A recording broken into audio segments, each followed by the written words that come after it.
Hello! Bună dimineața din Scoția de data asta. Am deviat puțin de la traseul nostru spre Aviemore, tocmai pentru a studia un pic acest turn și această zonă extrem de frumoasă. Ne-am apropiat de turnul Wallace.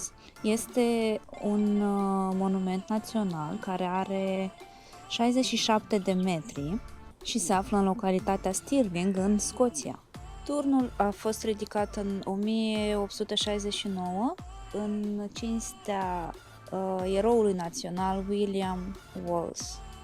Este construită în stil gotic și se află pe dealul Abbey Craig. Potrivit legendei, exact de pe acest deal Wallace urmărea armata engleză înainte de bătălia de pe podul Stirling. Localnicii însă susțin că acest turn a fost construit drept o atracție pentru turiștii englezi.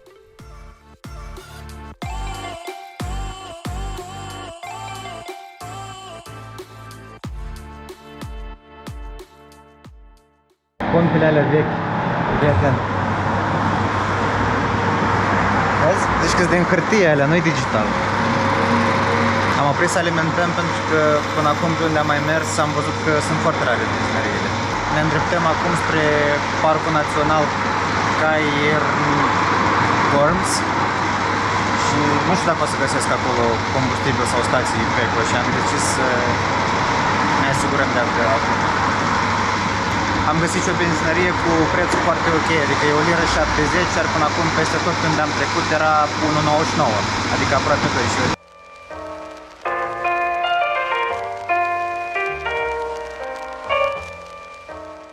Noi am alimentat, după cum ați văzut, și acum ne îndreptăm spre acel parc, Cairngorms National Park. Vrem să vizităm micul Egipt din Scoția. O să vedeți un pic mai târziu despre ce este vorba. Ce ține de drum, n-am filmat pe drum, noi am plecat de acasă la 2 noaptea și acum este 10:30. Drumul a fost relativ ok, cu mici porțiuni cu ceață, ploaie. Mie mi s-a părut că drumurile sunt puțin mai rele, ce ține de autostradă. Sunt foarte multe gropi surprize, la care nu te aștepți, că mergi și e drumul bun și trata e o gaură.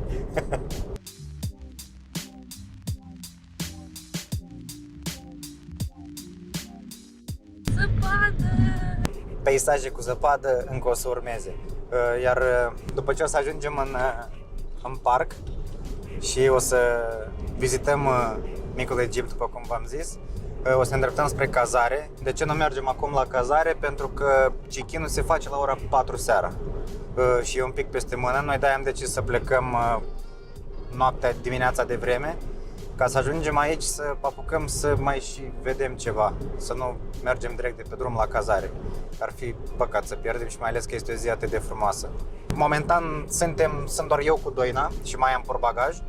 Mașina e foarte plină, zici că ne mutăm. Pe urmele noastre mai vin încă niște prieteni de-ai noștri. Noi în total mai avem o oră până în parc și după aia cred că la fel o oră jumătate, 2 de acolo până la cazare. Uite, peste tot pâraie, râulețe, Ce frumos era! apă curgătoare.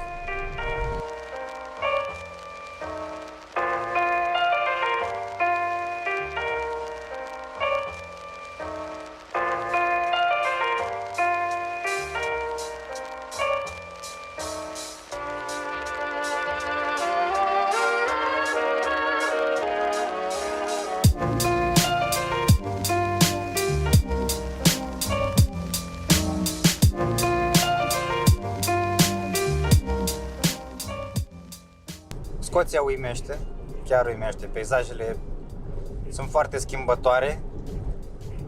Suntem în stepă și avem un relief foarte maro cu iarbă uscată și puțin copaci. Am avut perioade când mergeam și gen dacă pe o parte aveam un deal cu o pădure de brazi sau pini, moliți, ceva de genul foarte, foarte deși, pe stânga era pustiu. Acum, după cum vedeți, deja autostrăzile s-au terminat, drumurile o să fie cam așa. Zăpadă nu e, temperatura e 1,5 grade cu plus. O să vedem când ajungem în parc, momentan mai avem încă o oră. Ca distanță nu e foarte departe, avem 38 de mile adică ar însemna vreo 65 de kilometri, dar totuși facem o oră. Probabil pentru că sunt, uitați că sunt tot fel de comune care arată foarte mișto și iarăși și casele aici diferă foarte mult de tot ce puteți vedea în restul Angliei. Mai devreme erau dealuri, stânci, cu zăpadă, fără vegetație, acum suntem într-o pădure. Minunat! Într-o pădure de pini. Într-o pădure de pini.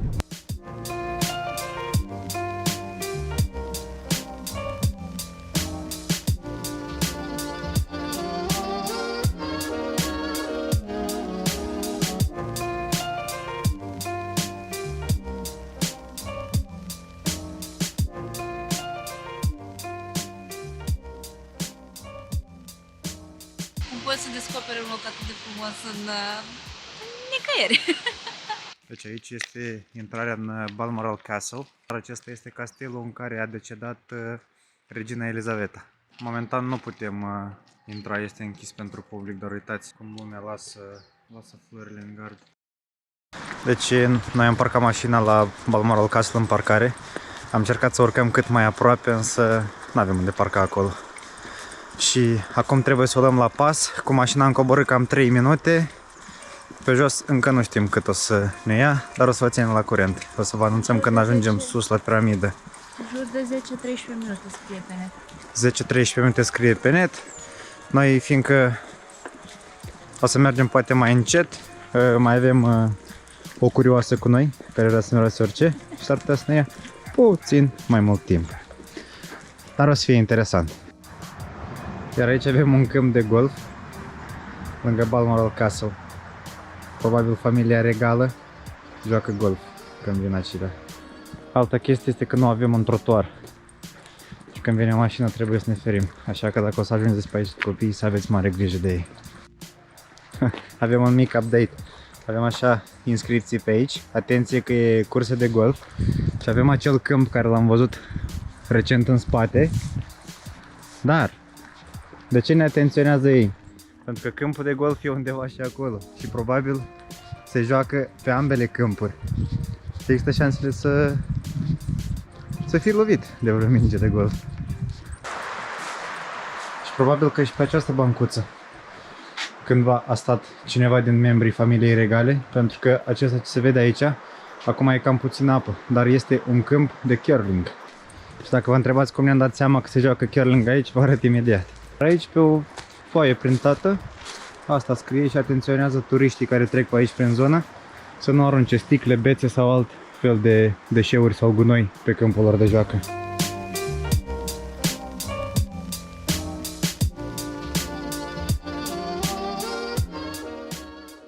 Mirosul de brad, de pin. Foarte mișto.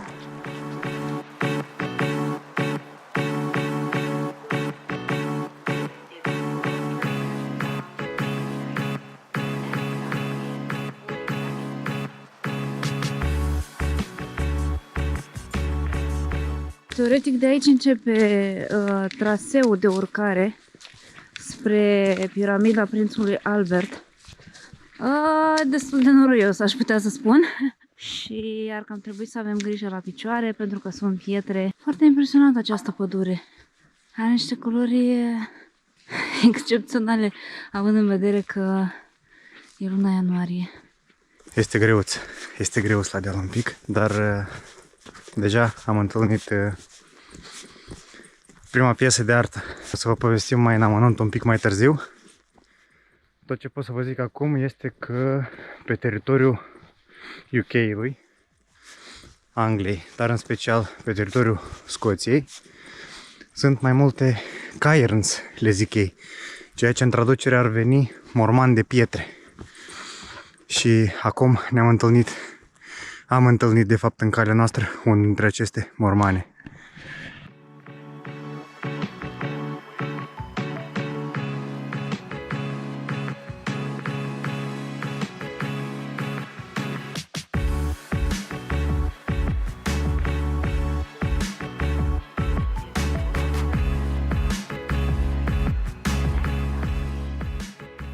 După cum este inscripționat pe această piatră memorială, această mini-piramidă este dedicată prințesei Beatrice, care a fost căsătorită cu prințul Henry Maurice. Și această piramidă datează din 23 iulie 1885.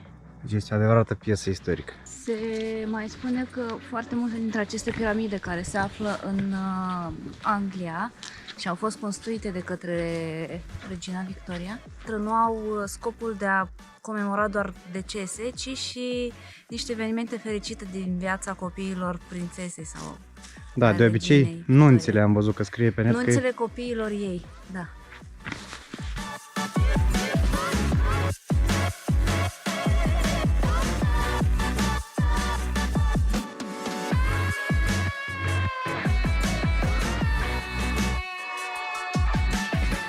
Iată că am găsit Egiptul și în Scoția.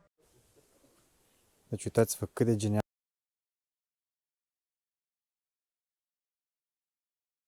pietre aici. Ea se află în parcul Cairngorms, care este un parc extrem de mare. El are o suprafață de 4528 de km². Iar secretul acestei piramide ar fi următorul. Regina Victoria l-a construit în 1862, după ce iubitul ei, prinț Albert, a decedat. A decedat subit, se zice că nici acum nu se știe exact motivul morții. Toată această construcție măsoară 12 metri pătrați și a fost ridicată din granit.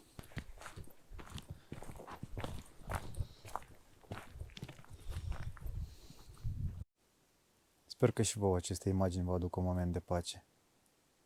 Foarte frumos, foarte liniștitor. Și cu atât mai mult, nu m-aș fi gândit niciodată să văd o piramidă în Anglia și mai ales aproximativ pe vârf de munte. Dar na, puterea dragostei a făcut și pe asta.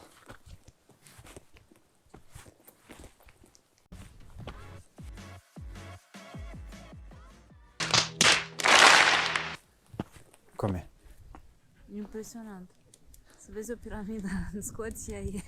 Asta spuneam eu mai devreme, în vârf de munte.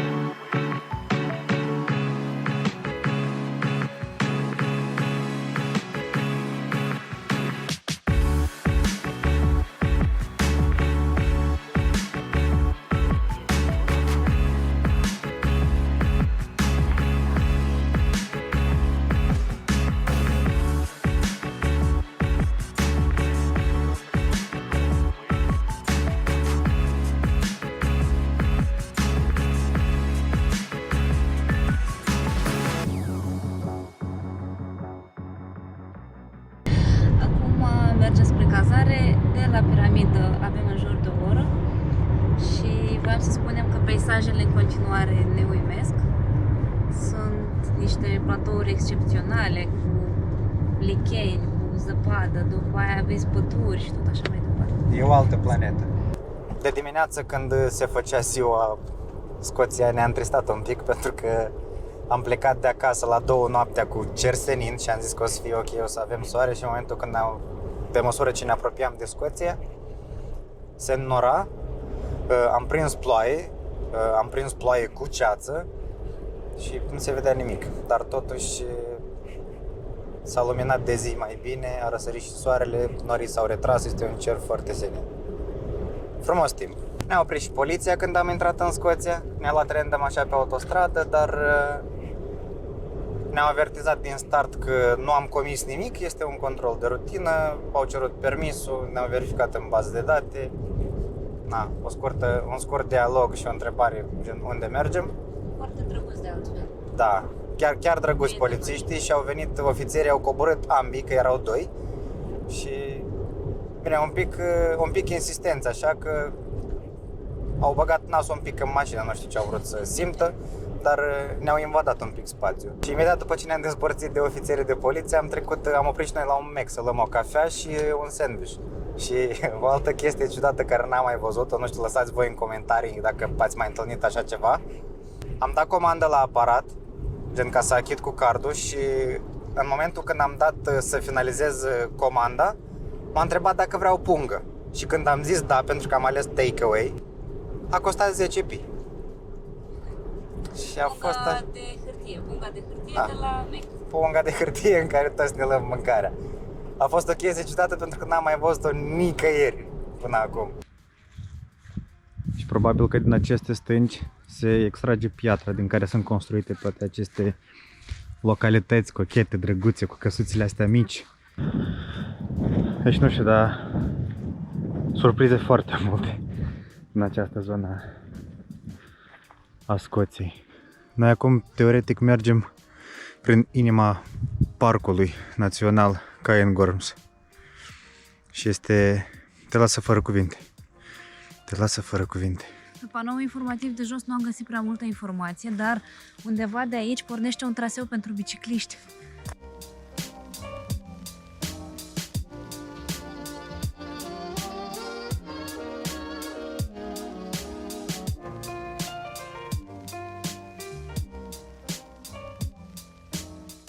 Scoția ne uimește la fiecare pas. That's like